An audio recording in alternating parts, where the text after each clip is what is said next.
Hey guys, well, I want to tell you a story about when I was a kid growing up, a Beth Avenue story, where how my life really began and how it started. At an early age, I was born on Bay 22nd between Beth and Cropsey Avenue. My mother gave birth to me at Methodist Hospital, Brooklyn, New York, downtown. That's originally where my parents are from. Then they moved to Bay 22nd Street. From Bay 22nd Street, they went to Gravesend, Avenue West and West 11th. They had a little apartment over there. Then from there, about 6 years old, we moved back to Bay 16th and Bath. That's when my mother and father separated. My mom and dad had relationship problems. My father was a drinker. He worked the same job for over 35 years. He was a good man, but the alcohol sometimes takes over your mind. So my story is a really deep story about a young kid growing up with a father not in the house. And once I realized I'm a greater force than my mother, who's going to stop me? So my mother ends up moving to Bay 16th and Bath in a 6-family building. When we got to that building, we moved to the 3rd floor. There was all single mothers in the building except for Fabrizio Di Franzischi. His mom and dad were together. His brother Sebastian, his brother Georgie, and Fabrizio. And they were full-blooded Italian. So in this building and in this neighborhood, I got to meet friends. My friends I started to meet was little Georgie Adamo. That was Anthony Spell's godson. And his father was just murdered in 1975. I met John Padone.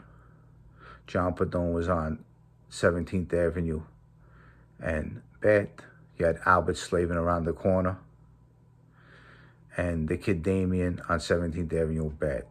Now, this was basically the main crew in the beginning when we were children.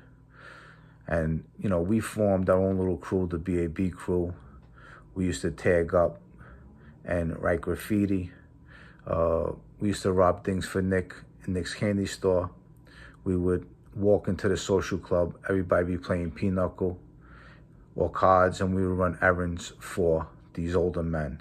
Whether it was running to a store for them and getting some Italian bread, French bread, or going to a deli, walking to our yellows, grabbing something for them, or them throwing us the keys to their car and getting their car washed and cruising around the neighborhood in their big fancy cars.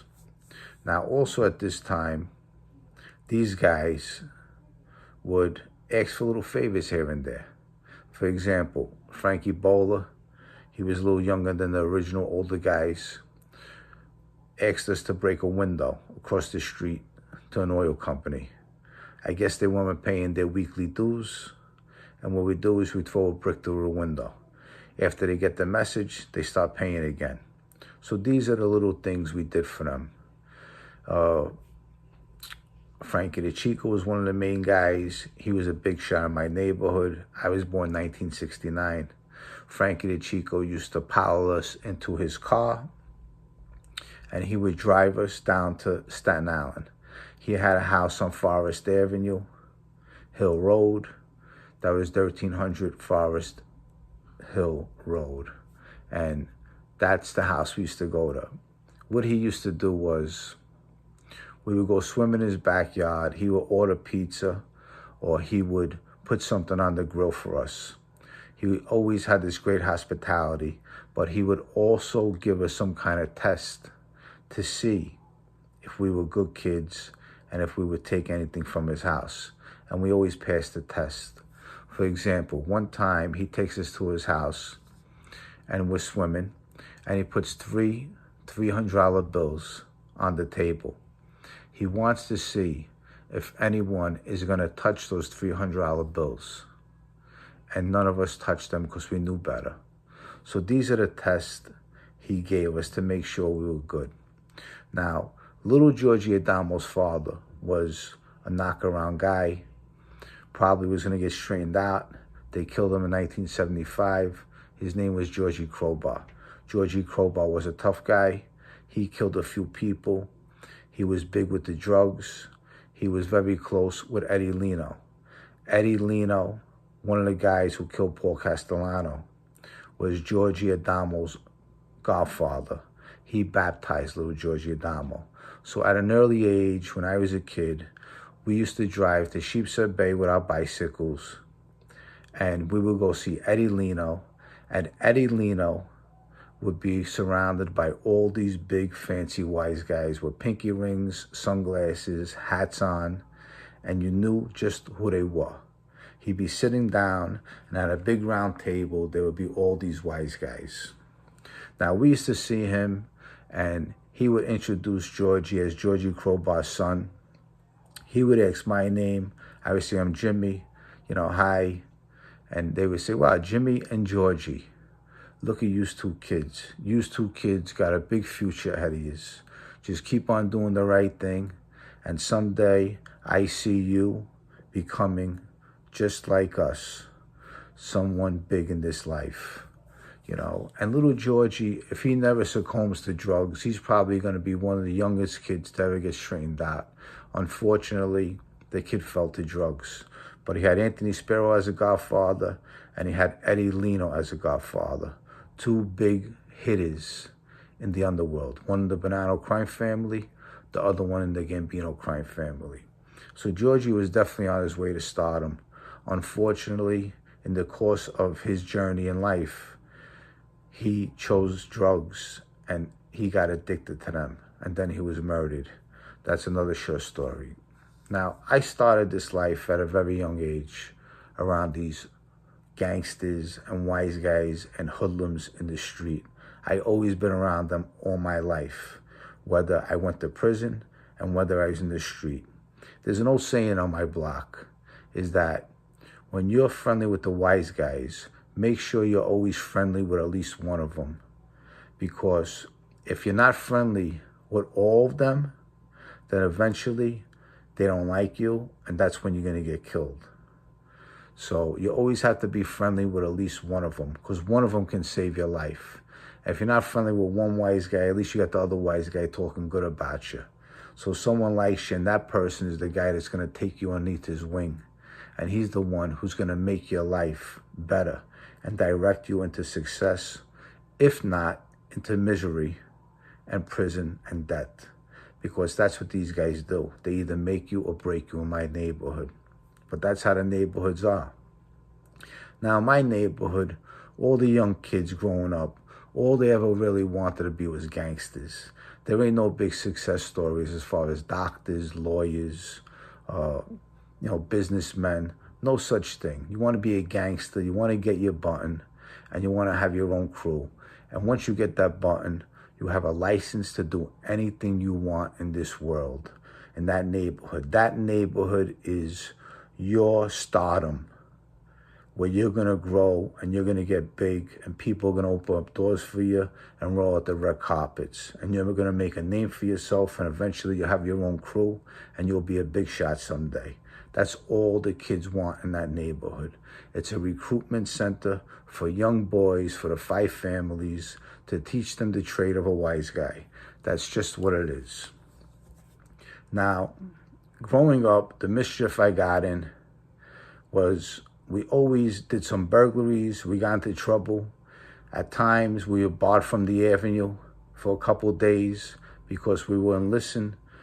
Someone's parent will come into the club and say, Jimmy and Georgie and John and Albert beat us up. And, we would get barred from the club or the avenue for 2 days. Anthony Sparrow would get disgusted, and he'd tell us, don't come around for 2 days. If you got caught in the neighborhood, in the avenue, you got a kick in the ass. That's how it was back in the day. But I'm just giving you a short detail. Then, as the years went by, then you had the older guys that maybe had 10 years older than us. We're doing errands for them, committing crimes for them, committing our own crimes. And this is how you grow in the street. You make a name for yourself. and then eventually you have your own crew. Some of your friends are passing away. You get revenge on some of them. But this is how the street works. You make a name for yourself with you and your friends. There ain't no being affiliated with a mob family when you're a young kid. You knock around and you hang around with all these guys. For example, when I was a kid, I used to go to Tally's on Tuesday nights with the Chicos. I would also go to Cropsey Lounge, Sonny Giuliani's place. You know, I remember back in the day, they had a card game in Staten Island. I walk in there with the Chicos. Frankie the Chico be there. Joe Watts would be there. All these guys, Joseph Beansy, Paulie Zach, Patty Boxcars, all these guys from all different crews would be at these card games. Even Frankie Botts when he was alive. I remember when Frankie Botts died, it was a big thing. Kidding me?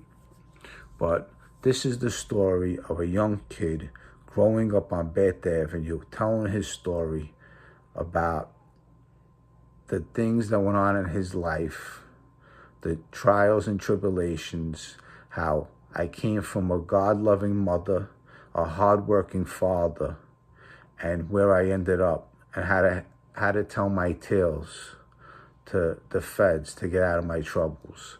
But this is a true story, a good story, a sad story about a whole bunch of young kids didn't know what the future would hold. Nothing but death, prison, and stories. With that said, to my subscribers, thank you for the love and support you have given me. If you like this video, subscribe to my channel. I really appreciate the love you have given me. With all that said, Jimmy Calandra, a Bath Avenue story. Until the next video, see you soon. Bye.